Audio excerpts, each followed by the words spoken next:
स्वागत है एग्जामपुर में। हम है एग्जामपुर कलम से क्रांति। आप लोगों का बहुत बहुत स्वागत है।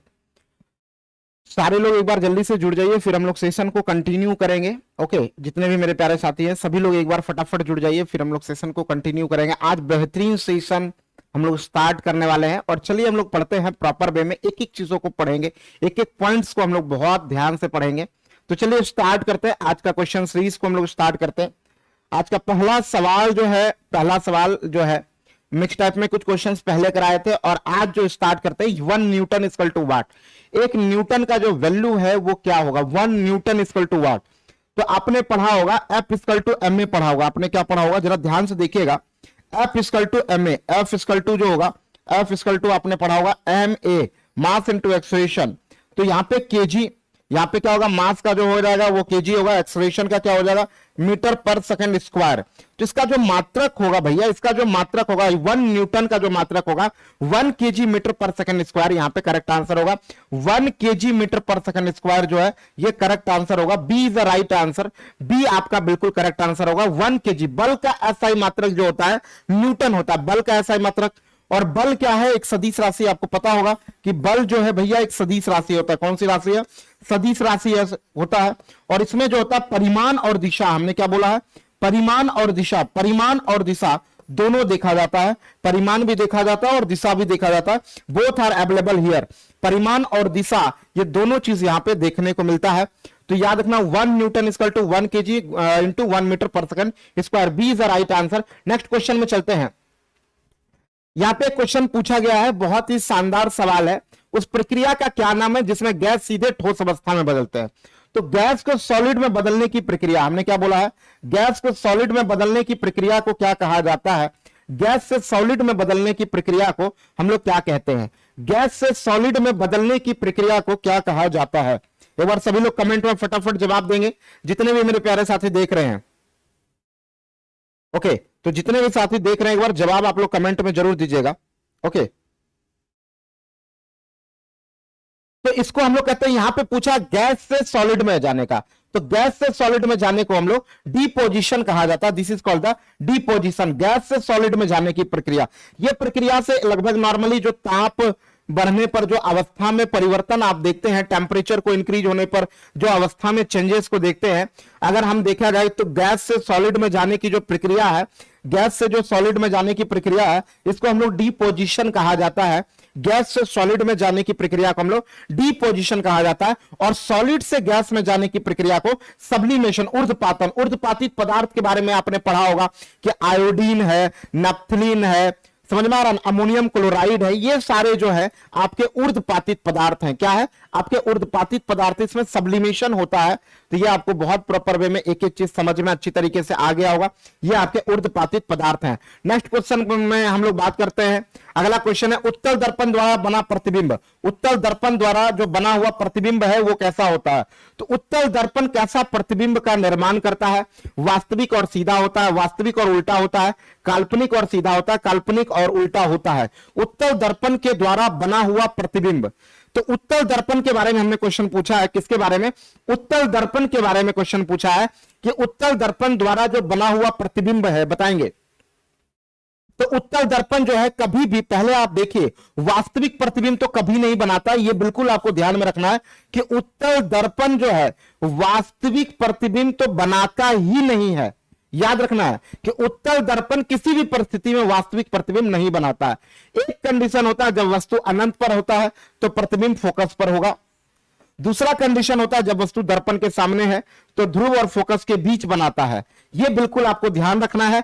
तो यहां पे काल्पनिक और सीधा प्रतिबिंब होगा। सी इज द राइट आंसर। जिन साथियों ने भी सी आंसर किया है बिल्कुल करेक्ट आंसर है।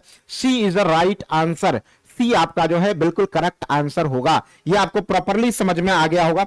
एक बार सभी लोग सेशन को शेयर कर देंगे, शानदार तरीके से सेशन को एक बार शेयर कर देंगे, जितने भी साथी देख रहे क्लास को। और आपको पता है दिवाली ऑफर के बारे में आपको जानकारी होगा ही कि जितने भी प्यारे साथी हैं, आप एग्जामपुर से कोई भी चीजों की तैयारी करना चाहते हैं, यूपी कांस्टेबल की, एसएससी जीडी की, बीपीएससी की, बिहार एसएससी, कोई भी एग्जाम की तैयारी करना चाहते हैं तो आप एग्जामपुर कोर्स में जाइए और 75% डिस्काउंट पाइए। 75% डिस्काउंट और ये इसमें आपको एक कोड अप्लाई करना होगा, इसमें दिवाली 75 कोड का इस्तेमाल करें और 75% डिस्काउंट आप ले सकते हैं।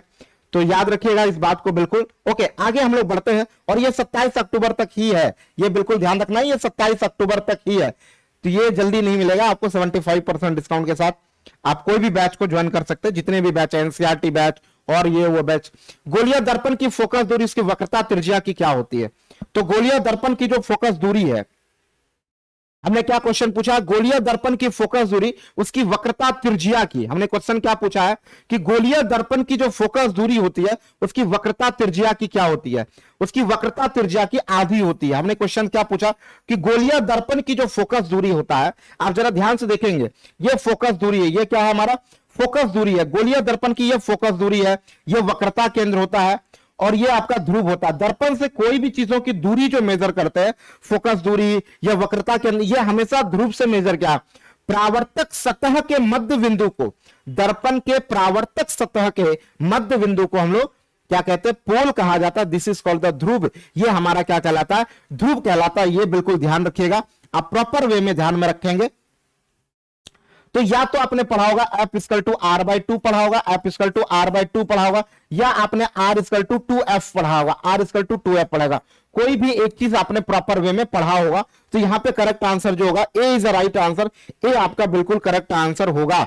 नेक्स्ट क्वेश्चन में चलते हैं अगले सवाल में। नेक्स्ट क्वेश्चन आपका क्या है? फोटोग्राफिक कैमरा का अविष्ट होता है, तो फोटोग्राफिक कैमरा में किसका इस्तेमाल किया जाता है? अवतल लेंस का, उत्तल लेंस का, उत्तल दर्पण का, अवतल लेंस का। तो फोटोग्राफिक कैमरा में किसका इस्तेमाल किया जाता है? आंख को देखकर कैमरा बनाया गया, आपको पता होगा, नेत्र को देखकर, आंख को देखकर जो है कैमरा बनाया गया है, नेत्र को देखकर कैमरा बनाया गया है। तो आपके आंख में जो है उत्तल लेंस का इस्तेमाल होता है और कैमरा में भी उत्तल लेंस का इस्तेमाल होता है। तो B is a right answer, B आपका बिल्कुल करेक्ट आंसर है, B is a right answer, B आपका जो है बिल्कुल करेक्ट आंसर होगा। सारे लोग एक बार जल्दी से सेशन को शेयर कर देंगे, जितने भी मेरे प्यारे साथी हैं सभी लोग एक बार शानदार तरीके से सेशन को शेयर करते रहेंगे। ओके, तो चलिए हम लोग आगे बढ़ते हैं, नेक्स्ट क्वेश्चन की तरफ चलते हैं। अगले सवाल हम लोग देखेंगे, हमारा नेक्स्ट क्वेश्चन क्या है। अगले क्वेश्चन में हम लोग देखेंगे अगला सवाल क्या है, पानी में हवा का बुलबुला किस तरह से कार्य करता है? तो वाटर के अंदर जो एयर बबल्स है वो कैसा कार्य करता है? हमने पूछा है पानी में हवा का जो बुलबुला है किस तरह से कार्य करता है, पानी के अंदर जो एयर बबल्स है वो कैसे कार्य करते हैं? उत्तल दर्पण, अवतल दर्पण। तो एयर बबल्स की अगर बात करें तो आपने सुना होगा एक लेंस का नाम जिसको अवतल लेंस कहा जाता है। This is called the diverging lens. ये प्रकाश को डाइवर्ज करने का काम करता है। तो एयर बबल्स जो है अवतल लेंस की तरफ व्यवहार करता है। किसकी तरफ व्यवहार करता है? अवतल लेंस की तरफ व्यवहार करता है। ये प्रकाश को डाइवर्ज करने का काम करता है, अवतल लेंस की तरह व्यवहार करता है। यह ध्यान रखिएगा, पानी में जो एयर बबल्स है ये अवतल लेंस की तरह व्यवहार करता है। यह आपको बिल्कुल ध्यान में रखने की जरूरत है। नेक्स्ट क्वेश्चन में चलते हैं, अगले सवाल में हम चलते हैं। भार का एसआई मात्रक क्या होगा? तो भार का एसआई मात्रक आपको पता है न्यूटन। तो ये तो बहुत आसान क्वेश्चन है। भार का एसआई मात्रक न्यूटन, बल का एसआई मात्रक न्यूटन। भार और बल का आपको मैंने बताया था कि भार और बल का यूनिट एंड डायमेंशन जो है किसका किसका मैंने बताया था, भार और बल का मात्रक और बीमा सेम सेम होता है। क्या क्या सेम सेम होता है? मात्रक प्लस आपका जो बीमा होता है, डायमेंशन होता है, वो बिल्कुल सेम सेम होता है। और याद रखिएगा कि यहां पे अगर हम मात्रक के विषय में बात करें कि बल और भार का मात्रक क्या होगा, तो इसका जो मात्रक होगा केजी मीटर पर सेकंड स्क्वायर, केजी मीटर पर सेकंड स्क्वायर, ये इसका मात्रक है। और डायमेंशन जो होगा एमएलटी, एमएलटी -2 जो है ये इसका डायमेंशन होगा। ये इसका क्या होगा? डायमेंशन। ये बिल्कुल आपको ध्यान में रखने की जरूरत है। तो भार का एसआई मात्रक न्यूटन होगा। द्रव्यमान का किलोग्राम होता है। द्रव्यमान का क्या होता है? द्रव्यमान की अगर बात करें तो द्रव्यमान का जो होता है, द्रव्यमान का जो होगा वो किलोग्राम होता है। द्रव्यमान का किलोग्राम होता है।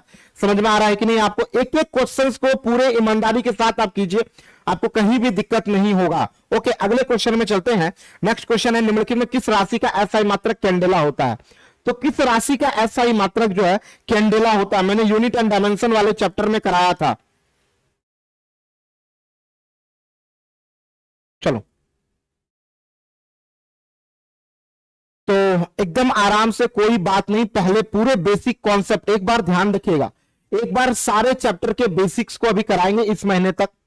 अगले महीने से आपको एनसीईआरटी सीरीज भी आपका स्टार्ट कर देंगे। एनसीईआरटी का बुक, एनसीईआरटी का आप किसी भी एग्जाम की तैयारी कर रहे हैं, अगर सामान्य विज्ञान मतलब जो जनरली जो गवर्नमेंट एग्जाम की बात कर रहे हैं, एनसीईआरटी, और आपके सिलेबस में साफ साफ शब्दों में लिखा होता है, और प्रीवियस ईयर क्वेश्चंस, पीवाईक्यू, ये ही कीजिए, इससे ज्यादा आपको पढ़ने की जरूरत नहीं है बच्चे, आपको इससे ज्यादा कुछ नहीं। एनसीईआरटी को 5-6 बार पढ़ लीजिए, इसमें कई हजार के सवाल हैं, इसको खूब अच्छे से कर लीजिए, इसके लाइन बाय लाइन को आप पढ़ लीजिए। उसके बाद पीवाईक्यू, प्रीवियस ईयर क्वेश्चंस जो है, इसको अच्छे से 4-5 बार कर लीजिए। इससे ज्यादा आपको विज्ञान में प्रेशर लेने की कोई जरूरत नहीं है। आपको 100% नंबर नहीं लाना है, यह बात बिल्कुल ध्यान रखना। आप 90% भी नंबर इससे आपका आ जाएगा, इसमें 90% नंबर आपका आराम से आएगा, बस आपका रिजल्ट हो जाएगा। इसीलिए मैं कहता हूं हमेशा कि अगर आप कंपटीशन की तैयारी कर रहे हैं तो पहले यह पता होना चाहिए आपको सबसे कम पढ़ना है, एकदम कम पढ़ना है। आपको समझ में आ रहा है ना? आगे हम लोग बात करते हैं, तो यहां पे होगा आपका ज्योति तीव्रता होगा। ज्योति तीव्रता, यहां की बात करें, बल जो है एक सदिश राशि है। बल कौन सी राशि है? सदिश राशि। वेग भी आपका सदिश राशि है। संवेग और आवेग का जो यूनिट एंड डायमेंशन होता है, संवेग और आवेग का, किसका मैंने बताया, संवेग और आवेग का यूनिट एंड डायमेंशन जो होता है बिल्कुल सेम सेम होता है। किसका? संवेग और आवेग की बात करें तो यूनिट एंड डायमेंशन सेम होता है। यहां पूछा संवेग की एसआई पद्धति में इकाई क्या होगा? संवेग की इकाई बताइए। तो संवेग बराबर आपने पढ़ा होगा, जरा ध्यान से देखिएगा।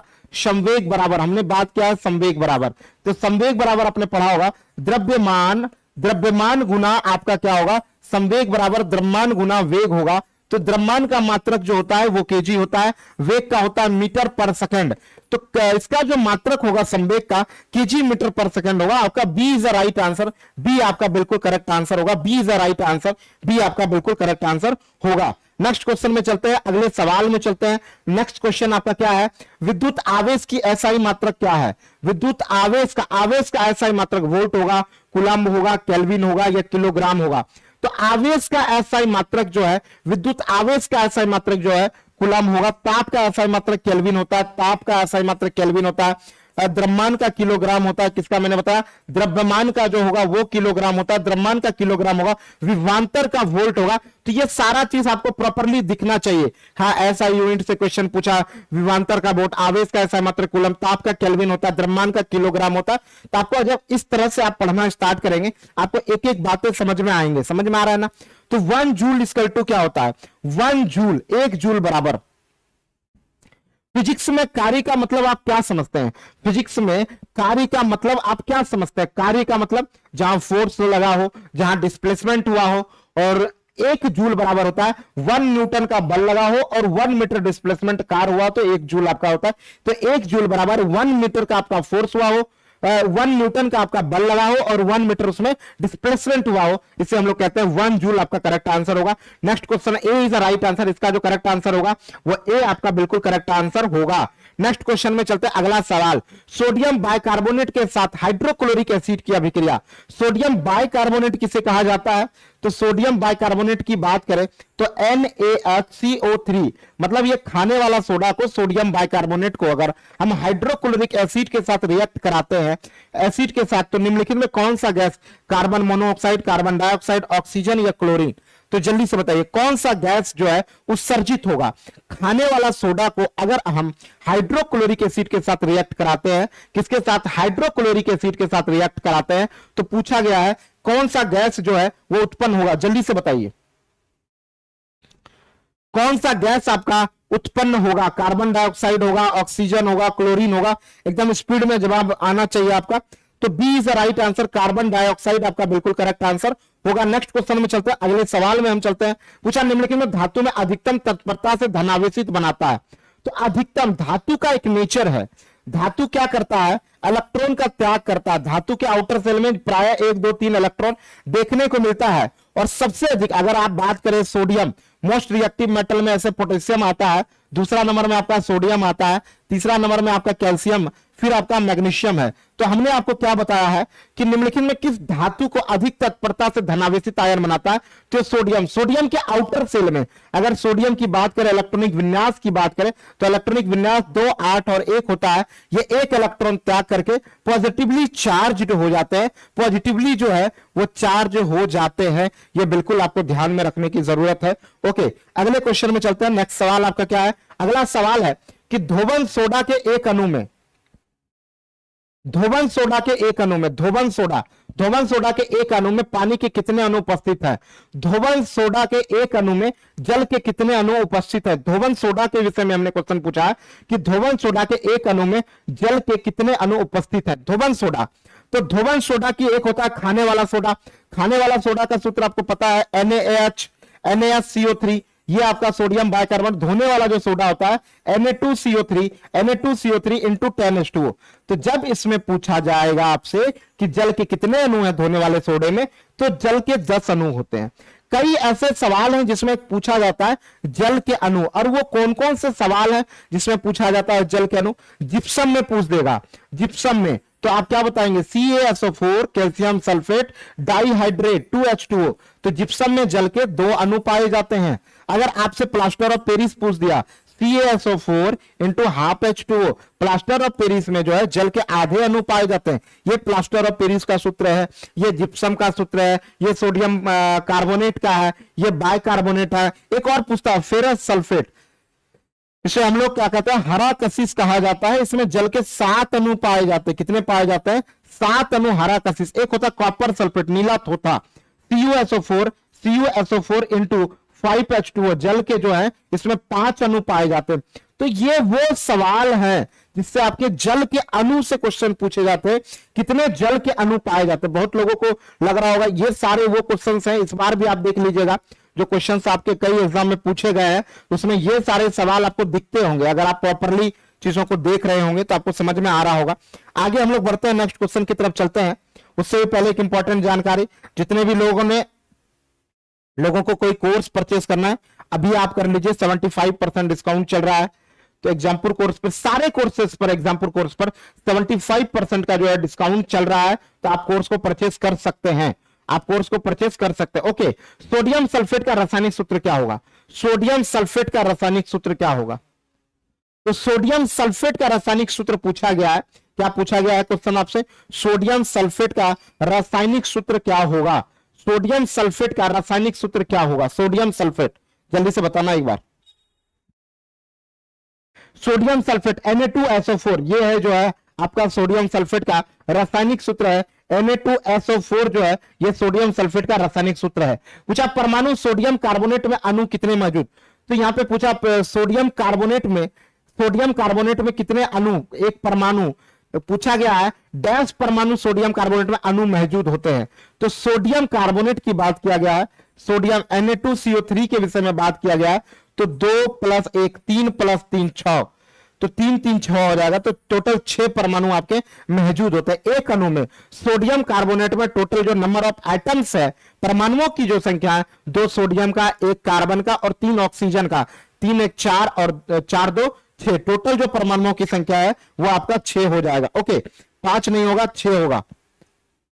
ओके, चलते हैं नेक्स्ट क्वेश्चन में, अगले सवाल में हम लोग बढ़ते हैं। नेक्स्ट क्वेश्चन आपका क्या है? मधुमक्खी के डंक का इलाज करने के लिए किस घोल का इस्तेमाल किया जाता है? मधुमक्खी के डंक का इलाज करने के लिए किस घोल का इस्तेमाल किया जाता है?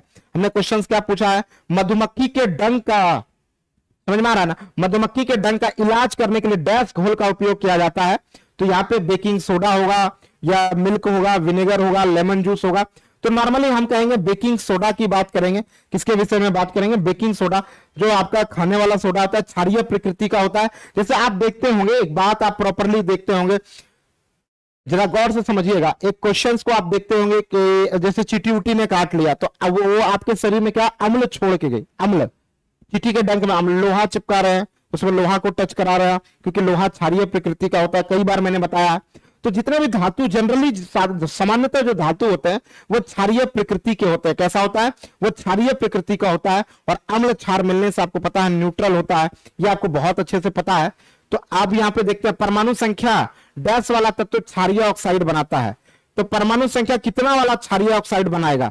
यहां पे बताएंगे क्वेश्चन नंबर 102। बहुत ही बेहतरीन सवाल है, इस क्वेश्चन का आंसर आप बताएंगे। थोड़ा सा दिमाग लगाइएगा। क्षारीय ऑक्साइड कौन बनाता है भैया? जो आपका धात्विक प्रकृति का होगा। ये क्लोरीन तो होगा नहीं, ये अधातु है, ये सिलिकॉन उपधातु है, ये सोडियम और ये नाइट्रोजन, ये क्या है साथ में नाइट्रोजन होता है। तो ये क्षारीय प्रकृति जो बनाएगा वो आपका सोडियम जो है वो क्षारीय प्रकृति का निर्माण करेगा। और क्षारीय प्रकृति का निर्माण कौन करेगा? सोडियम जो है ये आपका क्षारीय प्रकृति का निर्माण करेगा। सी इज अ राइट आंसर, सी आपका बिल्कुल करेक्ट आंसर होगा। अगले क्वेश्चन में चलते हैं। निम्नलिखित में कौन सी धातु शीतल जल के साथ उग्र रूप से अभिक्रिया करता है? तो ठंडे जल के साथ तेजी के साथ अभिक्रिया करता है, शीतल जल के साथ उग्र रूप से अभिक्रिया करता है। शीतल जल के साथ हमने क्वेश्चंस क्या पूछा है? शीतल जल के साथ, और शीतल जल के साथ मतलब ठंडे जल के साथ उग्र रूप से मतलब तेजी से अभिक्रिया करता है। तो यहां पे हम सोडियम टिक लगाएंगे। अब देखो एक बात समझना, ये आपको सिर्फ एक क्वेश्चन को घुमाने के लिए ऐसे लिख दिया शीतल जल के साथ, कैसा भी जल होगा तो सोडियम रिएक्ट कर लेगा। मोस्ट रिएक्टिव मेटल में आता है आपका, मोस्ट रिएक्टिव मेटल के अंतर्गत आता है आपके पोटेशियम आते हैं, आपके सोडियम आते हैं। तो ये बिल्कुल आपको ध्यान रखने योग्य बातें हैं कि सोडियम जो है ये आपका मोस्ट रिएक्टिव मेटल के अंतर्गत आते हैं। मुलायम धातु है, केरोसिन में डुबाकर रखते हैं इसको कि अभिक्रिया ना कर ले किसी के साथ, समझ में आ रहा है ना। तो यहां पे ठंडा होगा, गर्म पानी होगा, कुछ होगा, एयर होगा, हवा होगा, सबके साथ ये रिएक्ट कर सकता है। ऐसा कुछ नहीं कि शीतल जल के साथ ही करता है। ये आपको कंफ्यूज करने के लिए ऐसा क्वेश्चन मेंशन किया गया है। ओके, नेक्स्ट क्वेश्चन में चलते हैं, अगले सवाल में हम लोग चलते हैं। नेक्स्ट क्वेश्चन आपका क्या है? चूना क्लोरीन के साथ अभिक्रिया करके क्या बनाता है? तो चूना पूछा है, चूना जो है क्लोरीन के साथ अभिक्रिया करके baking soda, plaster of Paris या बेकिंग पाउडर या ब्लीचिंग पाउडर, चूना जो है क्लोरीन के साथ अभिक्रिया करके, चूना क्लोरीन के साथ रिएक्ट करके क्या बनाता है? क्वेश्चन क्या है? चूना क्लोरीन के साथ अभिक्रिया करके क्या बनाता है? अगर चूना का क्लोरीन के साथ अभिक्रिया कराएंगे तो CaO Cl2 बनाएगा, कैल्शियम हाइपोक्लोराइड बनाएगा, कैल्शियम ऑक्सीक्लोराइड या हाइपोक्लोराइड। ब्लीचिंग पाउडर का रासायनिक नाम है, केमिकल नाम है कैल्शियम हाइपोक्लोराइड या कैल्शियम ऑक्सीक्लोराइड। तो यहां पे होगा ब्लीचिंग पाउडर, यह एक ऑक्सीडाइजिंग एजेंट है और कीटाणुनाशक के तौर पर भी इसका इस्तेमाल किया जाता है। किसका? Calcium hypochloride, that is called bleaching powder का जो है हम लोग इस्तेमाल करते हैं। ब्लीचिंग पाउडर का जो है हम लोग इस्तेमाल करते हैं, याद रखिएगा किस रूप में? ऑक्सीडाइजिंग एजेंट के रूप में ब्लीचिंग पाउडर का इस्तेमाल करते हैं। जैसे प्लास्टर ऑफ पीओपी का सूत्र तो आपको मैंने लिख के ही बताया कि पीओपी का सूत्र क्या है भैया, तो CaSO4 कैल्शियम सल्फेट हेमीहाइड्रेट कहा जाता है, हाफ H2O। ये जो है पीओपी का सूत्र है, प्लास्टर ऑफ पेरिस का सूत्र है। Plaster of Paris baking soda का फॉर्मूला आपको पता ही है। नेक्स्ट क्वेश्चन में चलते हैं, अगले सवाल में। ओके, नेक्स्ट क्वेश्चन में चलते हैं, अगले सवाल में आपका क्या है? कैल्शियम का परमाणु द्रव्यमान क्या है? कैल्शियम का परमाणु द्रव्यमान क्या है? तो कैल्शियम का परमाणु द्रव्यमान क्या है? कैल्शियम का परमाणु द्रव्यमान पूछा है तो कैल्शियम की परमाणु संख्या 20 होता है और द्रव्यमान जो होता है 40 होता है। इसकी इलेक्ट्रॉनिक विन्यास जो होता है 2 8 8 और 2 होता है। समझ में आ रहा है? इलेक्ट्रॉनिक विन्यास जो होता है 2 8 और 2 2 8 8 2 होगा। और कैल्शियम हाइड्रोक्साइड बुझा हुआ चूना हम लोग कहते हैं कि जिसमें जल मिल जाए, कैल्शियम हाइड्रोक्साइड। और बिना बुझा हुआ चूना जो होता है CaO होता है, इसे हम लोग कहते हैं बिना बुझा हुआ चूना कहा जाता है। बिना बुझा हुआ चूना जो है CaO को कहा जाता है। CaO को क्या कहा जाता है? बिना बुझा हुआ चूना जो है CaO को कहा जाता है। एक माध्यम जिसका अपवर्तनांक जो है, अपवर्तनांक रिफ्रैक्टिव इंडेक्स आपका 1.5 दिया है, एक माध्यम जिसका रिफ्रैक्टिव इंडेक्स 1.5 है, तो प्रकाश की गति क्या होगी? प्रकाश की गति पूछा गया है।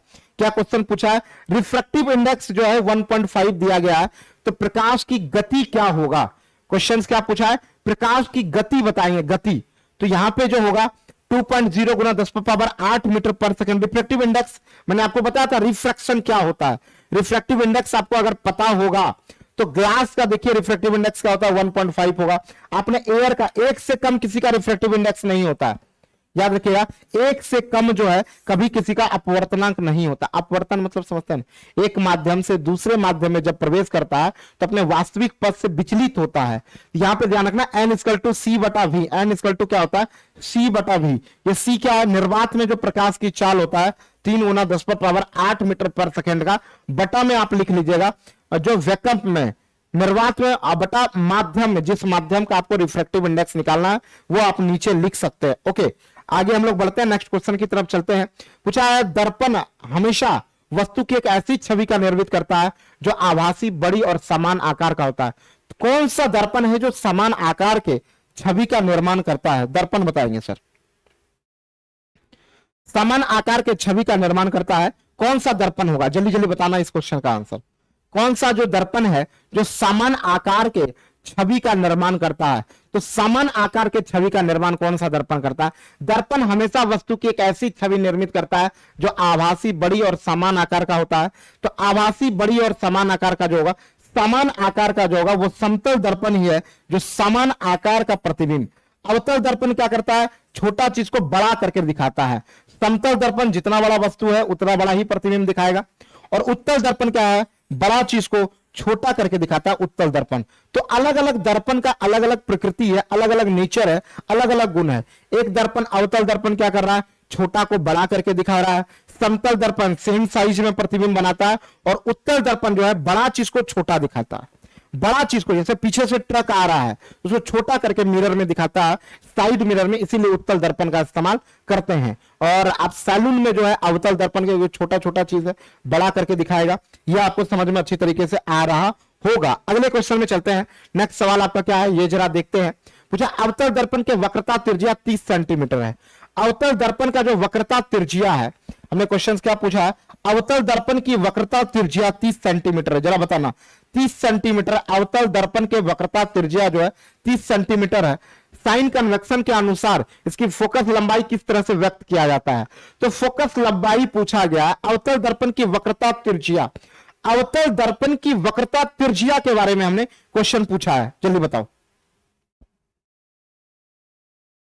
तो अवतल दर्पण के वक्रता त्रिज्या के संबंध में अगर बात करें, अवतल दर्पण की वक्रता त्रिज्या के संबंध में अगर बात करें तो अवतल दर्पण है और साइन कन्वेक्शन के अनुसार पूछा है। तो वक्रता त्रिज्या अगर 30 है तो फोकस आपका कितना होगा? 15 होगा और -15 होगा क्योंकि लेफ्ट साइड है अवतल दर्पण में। तो A is a correct answer. आपका जो करेक्ट आंसर होगा वो A is a right answer. A आपका बिल्कुल करेक्ट आंसर होगा। A is a right answer. -15 centimetre जो है आपका बिल्कुल करेक्ट आंसर होगा। ये आपको बिल्कुल ध्यान में रखने की जरूरत है। ओके, आगे बढ़ते हैं। आगे हम लोग बढ़ते हैं तो साइन कन्वेक्शन के अनुसार समझ गए।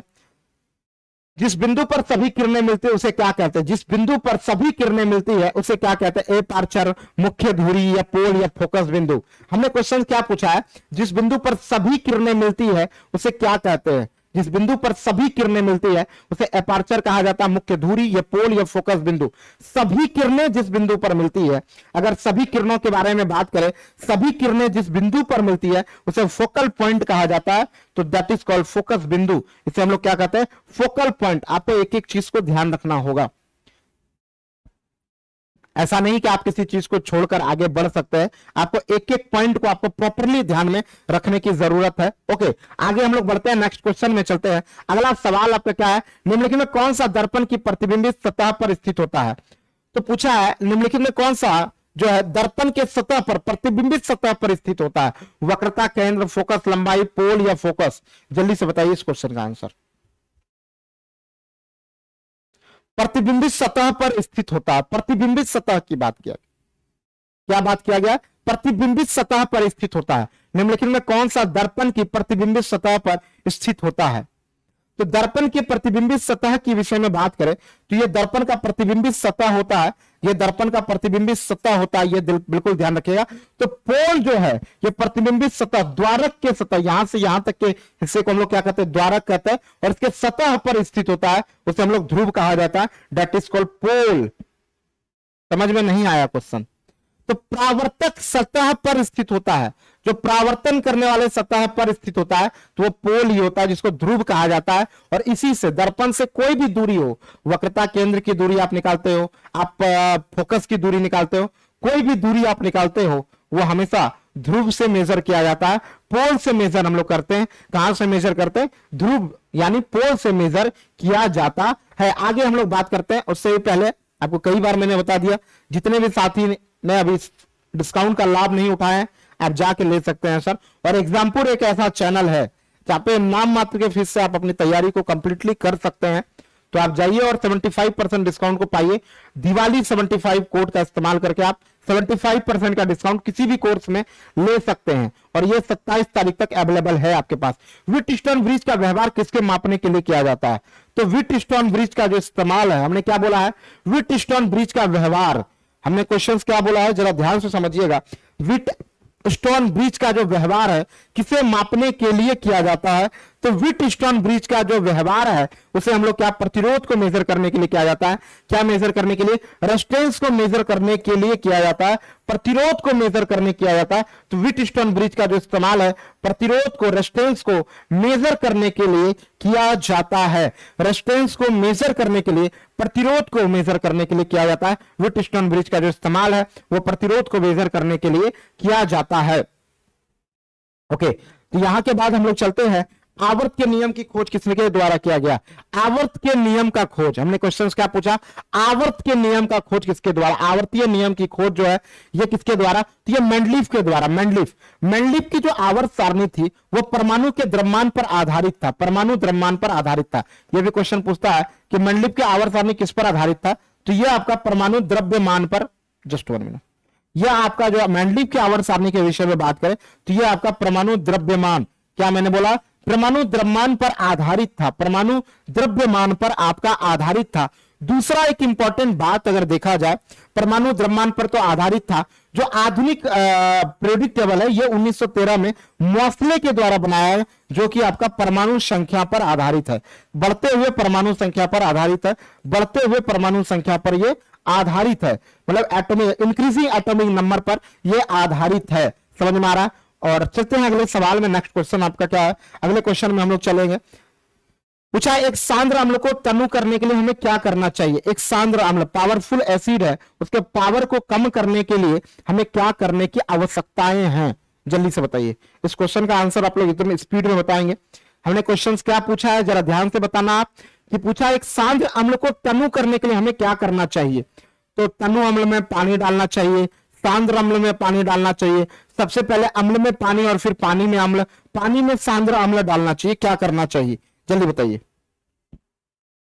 एक बार सभी लोग थोड़ा सा सेशन को लाइक शेयर कर देंगे, थोड़ा सा सभी लोग एक बार लाइक शेयर कर देंगे, जितने भी साथी देख रहे हैं क्लास को एक बार सभी लोग शेयर करेंगे। ओके, तो मैं बता रहा हूं, यहां पे आपको मैंने कई बार इस क्वेश्चन को कराया है कि आपको एसिड में पानी नहीं डालना है, समझ में आ रहा है ना, एसिड में जो है पानी नहीं डालना है।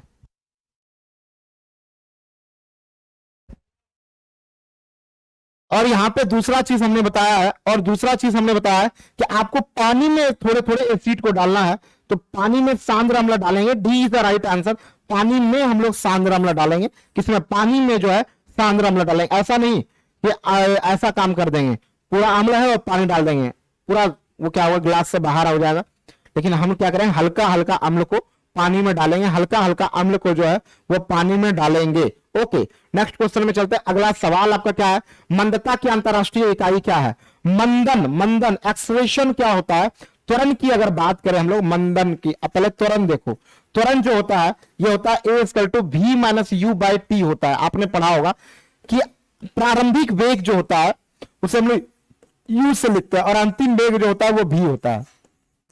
तो लड़का 50 की स्पीड में निकला होगा, आप 60 के स्पीड में, टाइम जो भी लगा 2 सेकंड 3 सेकंड 4 सेकंड, तो this is called the acceleration. मंदन का मतलब होता है 50 की स्पीड में गया और 40 हो गया, this is called the retardation. तो जो त्वरण का होगा वही मंदन का होगा मीटर पर। अब देखो त्वरण का मात्रक क्या हो जाएगा, वेग बटा समय, वेग बटा जो होता है समय होता है। तो समय, अगर वेग का मात्रक आप देखें मीटर पर सेकंड होता है तो समय का सेकंड होता है, मीटर पर सेकंड स्क्वायर आपका करेक्ट आंसर होगा। तो सी इज द राइट आंसर, सी आपका जो है बिल्कुल करेक्ट आंसर होगा, सी इज द राइट आंसर। चलिए बहुत बहुत धन्यवाद सभी लोगों का आंसर, कई लोगों का डी नंबर आया है, सॉरी डी ही होगा आपका करेक्ट आंसर, मीटर पर सेकंड स्क्वायर होगा, हमने यहाँ पे गलत टिक लगा दिया है, तो यहाँ पे आपका मीटर पर सेकंड स्क्वायर होगा, D is the right answer. बहुत बहुत धन्यवाद सभी लोगों को, ठीक है। और दीपावली की भी बहुत सारी शुभकामनाएं आप लोग को, आप कल दीपावली है। तो सबसे बड़ा जीवन का जो पर्व और त्योहार है हम लोगों का वो क्या है, पता है ना,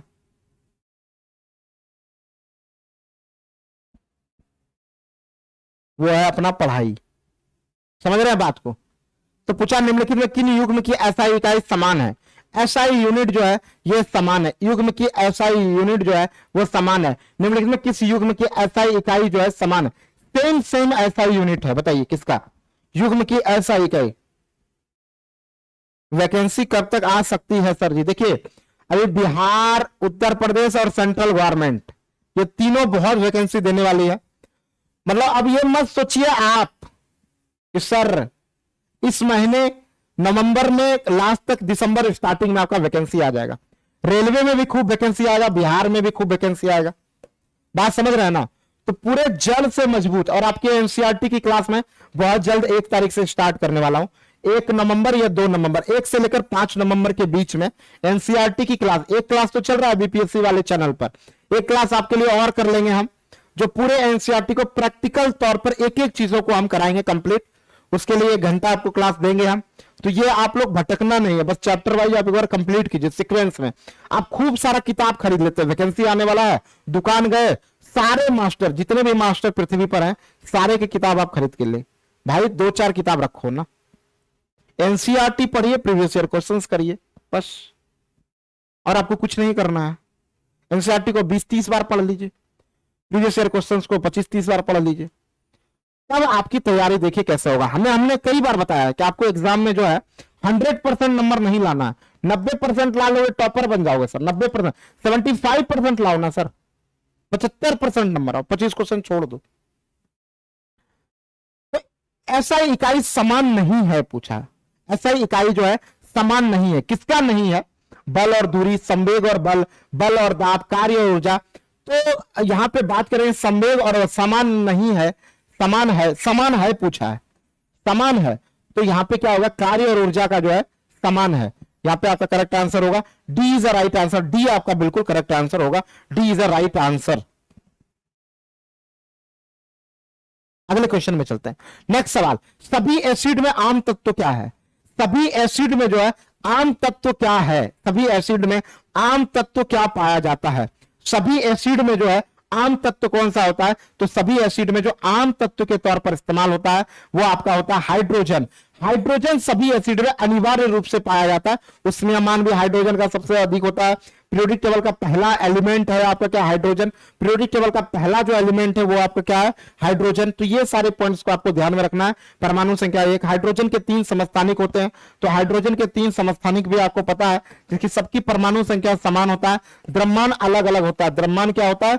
अलग अलग होता है। ये बिल्कुल आपको ध्यान में रखने की जरूरत है। आगे बढ़े भैया, आगे बढ़ते हैं। सभी एसिड, कोई भी एसिड आप देख सकते हैं, जितने भी एसिड आप देखते हैं, चाहे आप H2SO4 की बात करें, नाइट्रिक एसिड की बात करें, H3PO4 की बात करें, phosphoric acid, hydrochloric acid, acidic acid, carbonic acid, सब में हाइड्रोजन आपको दिख रहा होगा।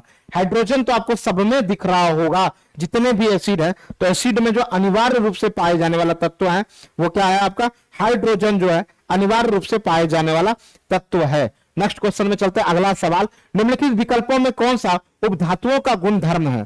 तो उपधातु की जो कुल संख्या होता है वो 7 होता है। तो गुण धर्म है, तो उपधातु का क्या गुण धर्म है बताइए? उपधातु का गुण धर्म है, जल्दी से बताइए, उपधातु का कौन सा गुण धर्म है? तो उपधातु जो है अर्धचालक होता है, सेमीकंडक्टर होता है। क्या होता है? अर्धचालक। उपधातु जो होता है वो सेमीकंडक्टर होता है, जिसको कहते हैं हम लोग अर्धचालक। क्या कहा जाता है? अर्धचालक कहा जाता है, सेमीकंडक्टर कहा जाता है। समझ में आ रहा है ना? उपधातु जो है आपका वो सेमीकंडक्टर होता है, जिसको हम लोग कहते हैं अर्धचालक। नेक्स्ट क्वेश्चन में चलते हैं। अगले सवाल में हम लोग चलते हैं। जैसे आप देखते होंगे सिलिकॉन एक उपधातु है, सोलर प्लेट सब में इसका इस्तेमाल होता है, और कई सेमीकंडक्टर, पृथ्वी पर सबसे अधिक मात्रा में पाए जाने वाला उपधातु जो है वो है आपका सिलिकॉन, और इसका सेमीकंडक्टर के तौर पर इस्तेमाल किया जाता है। ये आप प्रॉपर्ली समझ गए होंगे। आगे हम लोग बात करते हैं। नेक्स्ट में हम लोग बात करेंगे निम्नलिखित में से कौन सा गैस जो है ऊर्जा मान, कैलोरी मान सबसे अधिक होता है? तो यहां पे पूछा है निम्नलिखित में किस गैस का जो ऊर्जा मान होता है, कैलोरी मान सबसे अधिक होता है? वो हाइड्रोजन, एलपीजी, प्राकृतिक गैस या मीथेन। हमने क्वेश्चन क्या पूछा है? निम्नलिखित में से किस गैस का जो है ऊर्जा मान, हमने क्वेश्चन क्या बोला है? ऊर्जा मान या कैलोरी मान जो होता है सबसे अधिक होता है। ऊर्जा मान या कैलोरी मान जो सबसे अधिक होता है वो किसका होता है? निम्नलिखित में किस गैस का ऊर्जा मान या कैलोरी मान सबसे ज्यादा अधिक होता है? हाइड्रोजन का जो होता है ऊर्जा मान या कैलोरी मान की बात करें तो हाइड्रोजन का सबसे ज्यादा होता है, उसके बाद बायोगैस, उसके बाद आपका एलपीजी, फिर सीएनजी, फिर मीथेन, फिर diesel, kerosene, petrol, coal, wood, cow dung. तो ये क्रम आप सीक्वेंस याद रख सकते हैं। तो हाइड्रोजन का, उसके बाद आपका बायोगैस, फिर आपका एलपीजी, फिर आपका सीएनजी, फिर आपका मीथेन। तो ये क्रम जो है, सीक्वेंस जो है, ये आप याद रख सकते हैं। आगे हम लोग बढ़ते हैं। निम्नलिखित में किसका ऊर्ध्वपातन किया जा सकता है? तो सब्लिमेशन किसका किया जा सकता है? ऊर्ध्वपातन। हमने क्वेश्चन क्या पूछा है? निम्नलिखित में किसका? अमोनियम क्लोराइड का, अमोनियम क्लोरेट का, अमोनियम फॉस्फेट का, अमोनियम सल्फेट का, किसका ऊर्ध्वपातन किया जा सकता है? ऊर्ध्वपातन, सब्लिमेशन हमने पूछा है। निम्नलिखित में से किसका ऊर्ध्वपातन किया जा सकता है? ऊर्ध्वपातन, सब्लिमेशन के विषय में हमने पूछा है। निम्नलिखित में किसका ऊर्ध्वपातन किया? अमोनियम क्लोराइड का जो है ऊर्ध्वपातन। ये सीधा क्या होता है? सीधा क्या होता है? ऊर्ध्वपातन हमने पूछा है। तो अमोनियम क्लोराइड का ऊर्ध्वपातन होता है सीधे ये अमोनियम क्लोराइड। इसका इस्तेमाल हम लोग कफ सिरप बनाने में करते हैं। कफ का जो सिरप होता है उसको बने, क्योंकि म्यूकस को जो है ढीला करने का काम करता है। इसमें कई उदाहरण है। आपका नैप्थलीन आपका इसके उदाहरण है। नैप्थलीन आपको पता होगा, ये इसके उदाहरण है। आयोडीन जो है इसी के उदाहरण है। ठोस कार्बन डाइऑक्साइड में भी आपका क्या होता है? तो बहुत सारे, कपूर आपने पढ़ा होगा। तो कई सारे एग्जाम्पल आपके सामने हैं ऊर्ध्वपातित पदार्थ के। द्रव्य से ठोस में परिवर्तन की प्रक्रिया को क्या कहा जाता है? द्रव्य से ठोस में परिवर्तन होने की प्रक्रिया, द्रव्य से ठोस में परिवर्तित होने की प्रक्रिया, लिक्विड से सॉलिड में चलेगा, इसको हम लोग विखंडन, उत्पादन या हिमीकरण या संलयन।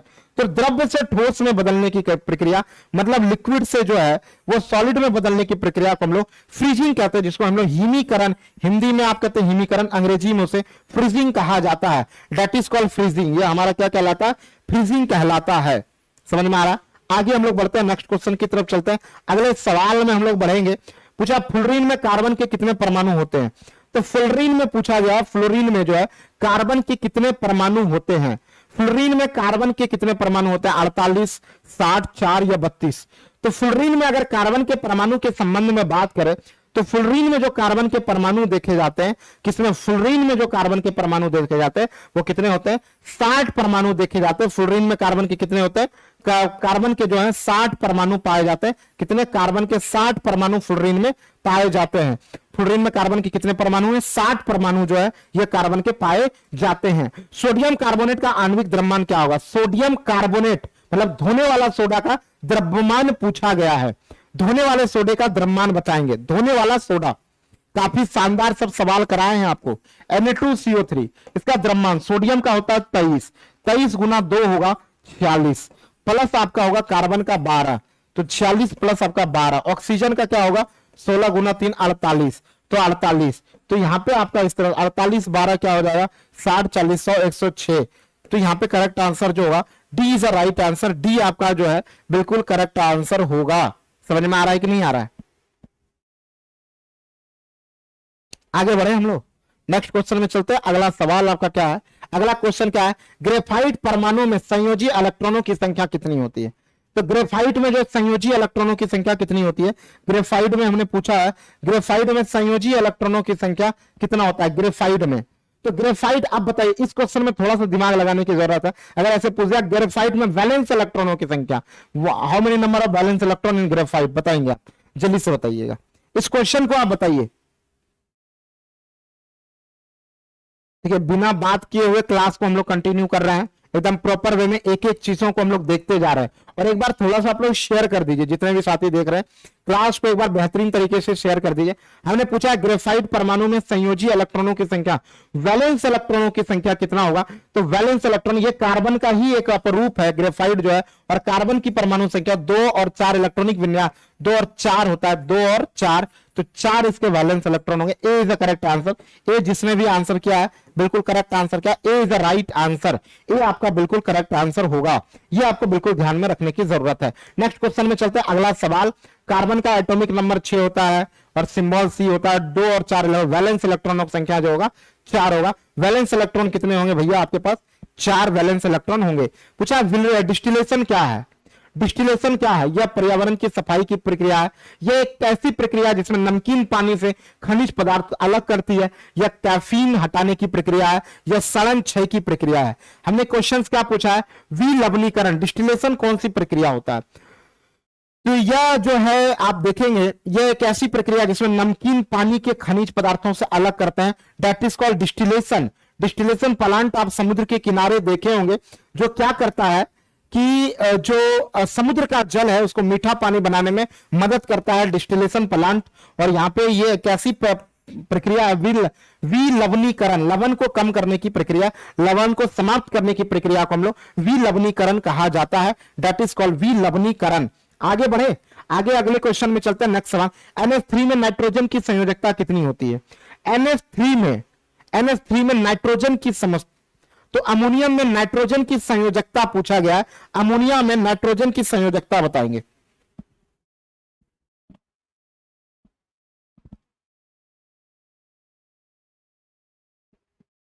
हमने क्वेश्चन क्या पूछा है? नाइट्रोजन की संयोजकता के विषय में बात पूछा है। तो नाइट्रोजन की परमाणु संख्या 7 और इलेक्ट्रॉनिक विन्यास 2 और 5, और 8-5 बराबर हमारा क्या हो जाएगा? 8-5। 8-5 जो होगा वो हमारा 3 होगा। इसकी संयोजकता जो होगा वो 3 इज राइट आंसर, क्योंकि वैलेंस इलेक्ट्रॉन के सपोर्ट से वैलेंसी निकालते हैं। अगर किसी का वैलेंस इलेक्ट्रॉन 1 2 3 4 हो, 1 2 3 4 हो, तो उसकी वैलेंसी भी 1 2 3 4 ही होगा। अगर वैलेंस इलेक्ट्रॉन 5 6 7 8 हो, तो इसकी वैलेंसी निकालने के लिए क्या करते हैं हम लोग? 8-5 करते हैं, 3 होता है। 8-6 करते हैं, हमारा 2 होगा। 8-7 करेंगे, हमारा 1 होगा। और 8-8 करेंगे, हमारा 0 होगा। यह बिल्कुल आपको ध्यान रखने की जरूरत है, आवश्यकता है। ओके ओके माय डियर, आगे हम लोग बढ़ते हैं, अगले क्वेश्चन में चलते हैं। अगला सवाल आपका क्या है? सहसंयोजी यौगिक क्या है? तो जल्दी से बताइए, सहसंयोजी यौगिक, कोवैलेंट कंपाउंड किसे कहा जाता है? हमने क्वेश्चन क्या पूछा है? कोवैलेंट कंपाउंड किसे कहा जाता है? सहसंयोजी यौगिक के बारे में पूछा है। तो एक होता है आयनिक यौगिक। आयनिक यौगिक जैसे हम बात कर रहे हैं NaCl के संबंध में, NaCl जो होता है ये एक आयनिक यौगिक होता है, NaCl। इसमें क्या होता है? धातु प्लस अधातु, धातु प्लस अधातु से मिलकर अभिक्रिया हुआ अधातु, धातु अधातु मिलता है, इसे हम लोग कहते हैं आयनिक यौगिक। धातु अधातु जो मिलता है इसे हम लोग कहते हैं यहाँ पे आयनिक यौगिक। ये बात आपको समझ में आ रहा होगा। लेकिन दो अधातु के बीच जो बनता है, दो अधातु के बीच, अधातु प्लस अधातु, और इसके बीच जो इलेक्ट्रॉन की साझेदारी के साथ बनता है उसे हम लोग कहते हैं क्या? Covalent bond. और विद्युत के कुचालक होते हैं, कम गलनांक क्वथनांक निम्न होता है। इनमें से सभी जुड़ने वाले परमाणु में इलेक्ट्रॉनों की साझेदारी, तो इसमें सभी होगा। इसकी विशेषता है कोवैलेंट बॉन्ड की, ये सारी विशेषता है। तो यहाँ पे ऑल जो है बिल्कुल करेक्ट आंसर होगा। साझेदारी के साथ बनता है, मेल्टिंग पॉइंट बॉइलिंग पॉइंट लो होता है, ये आपको बिल्कुल पता है। उस एंजाइम का नाम बताएं जिसका उपयोग प्रोटीन से पेप्टाइड में बदलने के लिए, प्रोटीन से पेप्टाइड में बदलने के लिए कौन से एंजाइम का इस्तेमाल किया जाता है? उस एंजाइम का नाम बताएं, जल्दी से बताइएगा। उस एंजाइम का नाम बताइए, नाम बताइए जिसका उपयोग हम लोग प्रोटीन से पेप्टाइड में रूपांतरित करते हैं। तो यहाँ पे होगा pepsin, P for pepsin. Pepsin जो है प्रोटीन में बदलता है। पेप्सिन जो है, जैसे लाइपेज जो है फैट का पाचन करता है, लाइपेज फैट का पाचन, ट्रिप्सिन भी प्रोटीन का डाइजेस्ट करता है, ट्रिप्सिन भी जो है प्रोटीन पाचन में मदद करता है। लाइपेज भी जो है फैट का पाचन करता है, ये आपको पता होगा। लाइपेज जो है ये फैट का, ट्रिप्सिन जो है, एमाइलेज जो है कार्बोहाइड्रेट का पाचन करता है। एमाइलेज क्या करता है? कार्बोहाइड्रेट का। तो ये वाला जो डाटा है, यहां भी आपके एक एक सवाल जो है वो आते, इस वाले डाटा को आप अच्छे से, एमाइलेज जो है ये कार्बोहाइड्रेट, एक का एमाइलेज। पेप्सिन प्रोटीन का पाचन करता है, लाइपेज फैट का पाचन करता है। यहाँ पे एमाइलेज जो है कार्बोहाइड्रेट, आपका ट्रिप्सिन, ट्रिप्सिन भी प्रोटीन का पाचन करता है। लैक्टोज भी जो है कार्बोहाइड्रेट का पाचन करने में मदद करता है। तो ये सारे पॉइंट से आपके क्वेश्चंस आते हैं। तो ये जो सेक्शंस आप देख रहे होंगे, जो क्वेश्चंस कर रहे होंगे, आज के ही सीरीज को आप सेव करके देखिएगा और आपको क्वेश्चंस मिलेगा। ओके, तो ये सारे चीजों को आप बिल्कुल ध्यान में रखिएगा। हमने पूछा निम्नलिखित में कौन सा सामान्य ताप पर द्रव अवस्था में होती है? सामान्य ताप पर द्रव अवस्था में होती है। तो सामान्य ताप पर द्रव अवस्था में होती है सोना, चांदी, गैलियम या जर्मेनियम। सामान्य ताप पर द्रव अवस्था में होती है।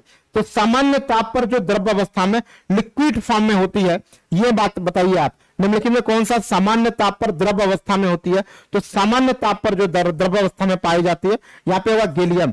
गैलियम जो है, गैलियम की बात कर रहे हैं हम। गैलियम जो है 29 डिग्री सेल्सियस पर पिघलने लगता है।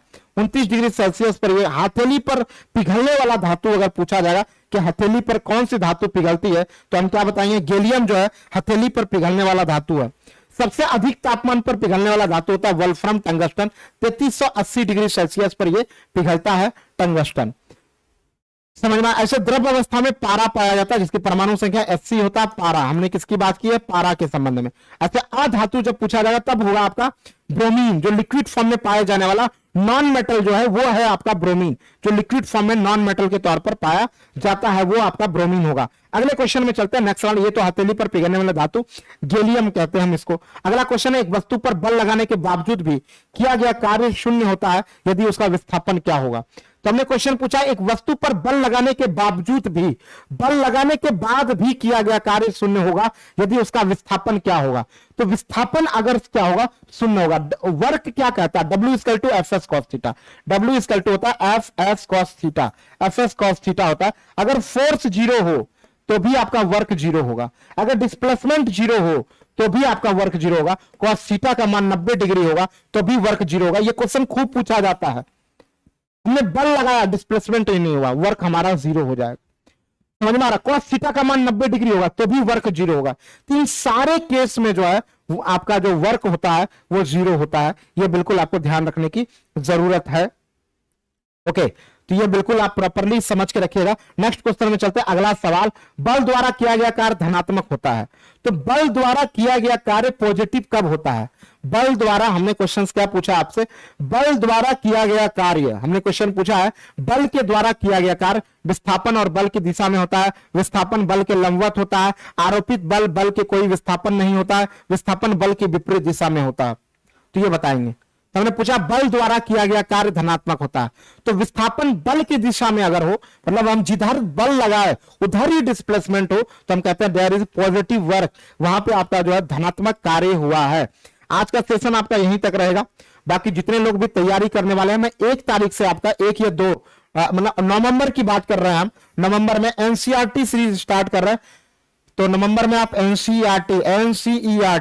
एनसीईआरटी जो है विज्ञान का फिजिक्स केमिस्ट्री और बायोलॉजी, फिजिक्स केमिस्ट्री और बायोलॉजी स्टार्ट कर रहा हूं। आप क्या कहता है जुड़ सकते हैं। पूरे 9th 10th के एनसीईआरटी को हम लोग कंप्लीट कराएंगे, तो आपको बिल्कुल भी टेंशन लेने की कोई जरूरत नहीं है। ओके, तो सारे लोग एक बार जुड़ जाइएगा। ओके, तो हम लोग मिलते हैं फिर नेक्स्ट क्लास में, कल मिलेंगे 11 बजे। Okay, bye bye, take care, जय हिंद, जय भारत।